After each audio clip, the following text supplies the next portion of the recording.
लगातार आदिवासी समुदाय, चाहे वो झारखंड हो, चाहे वो बंगाल की सड़कें हो, आज आदिवासी समुदाय इस देश का मूल मालिक सड़कों पर एक गुलगुलान किया हुआ है। और इस गुलगुलान में एक ही नारा है, आदिवासी अस्मिता से जो खिलवाड़ करेगा उसको आदिवासी जवाब देने का काम करेगा। इस संविधान का आदिवासी समुदाय बहुत सम्मान करता है। आदिवासी समुदाय ने इस संविधान से परे इस भारत देश में कोई ऐसा कार्य ना किया हो जिससे कि विभिन्न समाज के लोगों के द्वारा उंगली उठाया जाए। आदिवासी समाज इस देश का मूल मालिक है। ये संविधान के तहत आने वाला न्याय का मंदिर सुप्रीम कोर्ट ने भी कहा है कि आदिवासी इस देश का मूल मालिक है।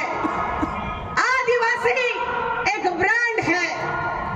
तो ये राजनीति करने वाले विभिन्न राज्यों के माननीय मुख्यमंत्री, मंत्री, विधायक एवं जनप्रतिनिधि लोग आज सिर्फ पार्टी के चाटुकारिता के रूप में रह गए हैं। ये दुर्भाग्य का विषय है। ना जात था, ना पात था, ना हिंदू था, ना मुसलमान था, ना सिख था, ना ईसाई था, तब भी हमारा आदिवासी समुदाय था। ये दुर्भाग्य का विषय है कि आज आदिवासी समुदाय अपने जल जंगल जमीन के लिए लड़ रहा है, आज अपने अस्तित्व को बचाने की लड़ाई लड़ रहा है और आज पूरे आदिवासी बनना चाह रहा है। ये कुर्सी आखिर बनना क्यों चाह रहा है? कई वर्षों के बाद क्यों आदिवासी बनना चाह रहा है? क्यों? 1871 ईस्वी में आदिवासी समुदाय को, आदिवासी माँ के पेट से बच्चे जब पैदा होते थे तो उन्हें क्रिमिनल घोषित कर दिया जाता था। उसके बाद आप देखिएगा 1901 में इन लोगों को किसान कहा जाता है, कृषक कहा जाता है। 1901 के बाद ये 13 की बात करते हैं। 13 के बाद ये लोग लगातार के लोग, चाहे 1926 की बात कीजिए, 1929 की बात कीजिए, चाहे 1931 की बात कीजिए, लगातार पूरे महाधिवेशन का आयोजन इन लोगों ने इस भारत के संविधान में विकास के लालच में इन्होंने आदिवासी बनना स्वीकार नहीं किया। तो क्या अब हम स्वीकार करेंगे कि आदिवासी मरेगा, कटेगा? आदिवासी ना मुगलों से डरा, ना अंग्रेजों से डरा, तो ये फर्जी करेगा। आवाज नहीं आई। ये फर्जी से डरेगा?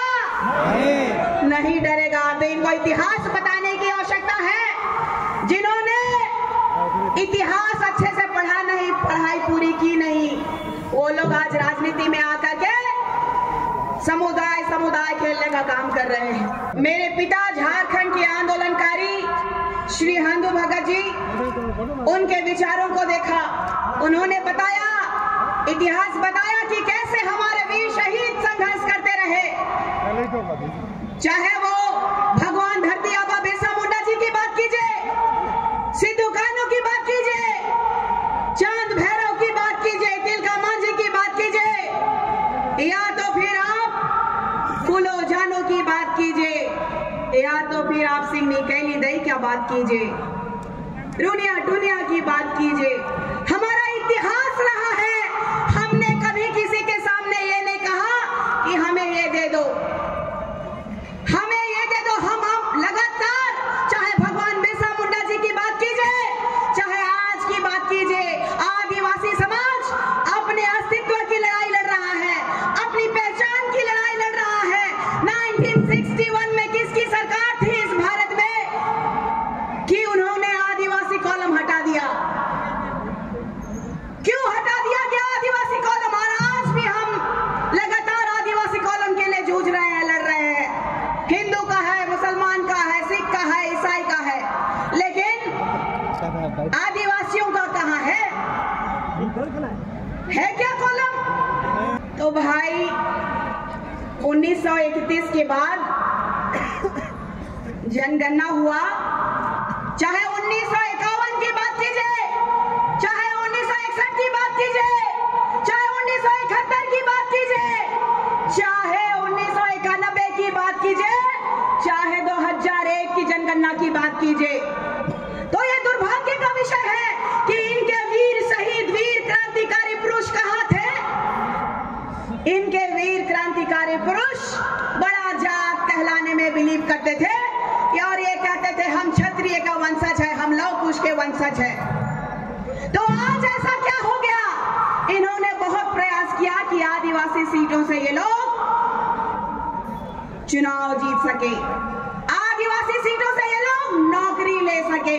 अखबारों की सुर्खियों में मैंने देखा है, मैंने मीडिया में भी देखा है, ये भारत का संविधान के तहत चौथा स्तंभ में मैंने देखा है कि किस तरह से ये लोग फर्जी सर्टिफिकेट बना करके आदिवासी का हिस्सा खाना चाहते हैं। इन लोगों का रवैया रहा है कि किस तरीके से आदिवासी समुदाय का, जिस तरीके से सादा पट्टा में जमीन का खेल इन लोगों ने किया है, तो मैं इन मामलों को उजागर नहीं कर रही थी। क्यों? क्योंकि यहां तक मैं पहुंची ही नहीं थी। आदिवासी समुदाय, मैं गुमला से रांची तक पैदल यात्रा करके ये कह रही थी कि पेशा अधिनियम इस 5th शेड्यूल के तहत आने